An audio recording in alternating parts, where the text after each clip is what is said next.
السلام عليكم خياتي، ان شاء الله تكونوا بخير. اليوم حبيت ندير معكم طبق تاع الشوفلير. هاولك بعد ما نقيتو، دوك نغليه. رديت الماء، كي يغلى الماء ندير الملح نرميه لداخل. بعد ما غلى الماء درت له الملح، دوك ندير هذوك لي كي تاع الشوفلير.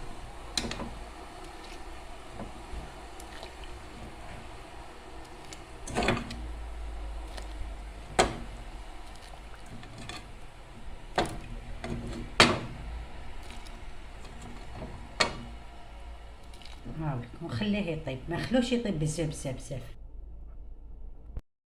هاني قسمت البصل وحطيت فخذ تاع الدجاج. كل واحد واش يحط، كاين اللي يحط اللحم، كاين اللي يحط. انا حطيت فخذ تاع الدجاج وقسمت البصل، درت شويه زيت ونخليه يتقلى كلش. كي يتقلى نعاود نوريلكم. بعد ما تقلى هذاك الدجاج يتحمر شويه، نزيدو ليه زيت الصواني، عود قرفه، زنجبيل، كركم، ملح، فلفل كحل. هادو هما.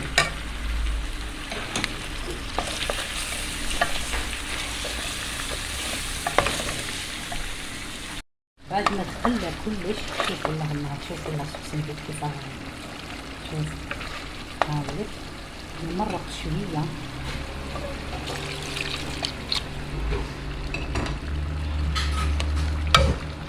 شوفوا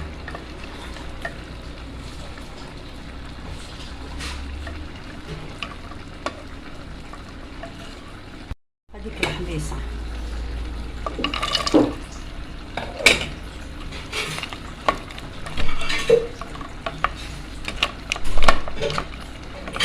هكذا ونخلي كل شيء يطيب بالعقل.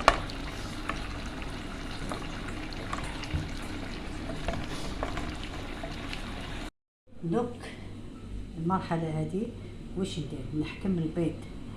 انا درت 3 حبات بيض، وانتم ديروا على حسب لا كونتيتي تاع الشوفلير اللي درتوه. 3 حبات بيض، درت لهم 2 سنينات كبار تاع الثوم، الملح، فلفل كحل، معدنوس. ديروا كونتيتي كبيره، مليح معدنوس. ندير مغرفه تاع فرينه ونخلط.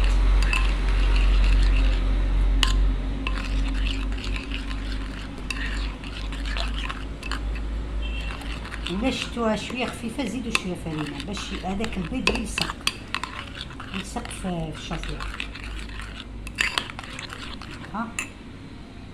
كي نحطوهم هنا في البيض نزيدو نمدوهم في لاشابليغ. دوك ندخل الشوفلير تاعي هكذا في الخليط هذاك اللي درناه، نعاود ندخلو هنايا في لاشابليغ، نمدو مليح، نعطيه مليح لاشابليغ، ونحطو هاد بابليسيو الفريزي اللي سبقتو هذا دهنتو بالزيت هكذا، نخلوه مليح. دوك نعطوه لاشابليغ. هذا يروح الفوق ما نقليوهش، هذا اللي يحب حاجه صحيه. بعد ما جوزنا هذاك الشوفلير في البيض اللي كان فيه معدنوس والثوم وفلفل كحل وشويه فرينه، عاودنا جوزناه في لاشابليغ. دوك ستفناه هكا في السليوه، ومن بعد واش ندير؟ نحكم شويه زيت زيتون وخليط. كاين اللي يحبوا زيت المائده مخلطه مع زيت الزيتون، وجوزو كاع على هذاك لي بوكي هذوك تاع الشوفلير. هكا جوزو لهم هكا من فوق باش يحمروا، كي نديروهم في الكوشه يحمروا. هكا ندوزو لهم مليح. الا ما كاش هكا بالبانسو هكا مسحوهم بالزيت هكا باش يحمروا لكم، هكا يخرجوا لكم حمرا ويطيبوا لكم كاملين. هذا هو طيابهم، شوفوا هذا هو طيابهم كيتحمروا. هذا هو، انا نحب هكا خير من القليان، نفضل هكا نطيبهم صحي. دوك ستفتهم في سليوه هاي كيما راكم تشوفوا، ستفتهم.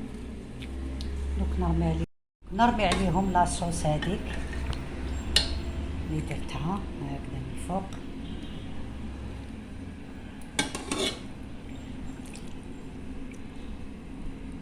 هكذا باش نعاود نردو الكوشه. انا نكمل نرميه ونوريلكم. هاولك بعد ما درنا له لاصوص سقمناه. هاولك الدجاج ما حبيتش نفتتو، كاين اللي يحبوا يفتتوه، هذه مساله ذوق. خليته دوك انا حنديه الفوق. هذا هو الشكل النهائي تاع الطبق تاع اليوم، نتمنى يكون عجبكم. انا هذا الطبق خياتي صدقوني صحي بامتياز. كرهنا القليان، قلت نديره لكم في الفوق. هذوك لي بوكي تاع شوفنا موالفين نقلوهم، قلت اليوم نديرهم في الفوق وعطاو بنه هايله. نتمنى تجربوه. واش نقول لكم تهلاو في رواحتكم. السلام عليكم ورحمه الله تعالى وبركاته.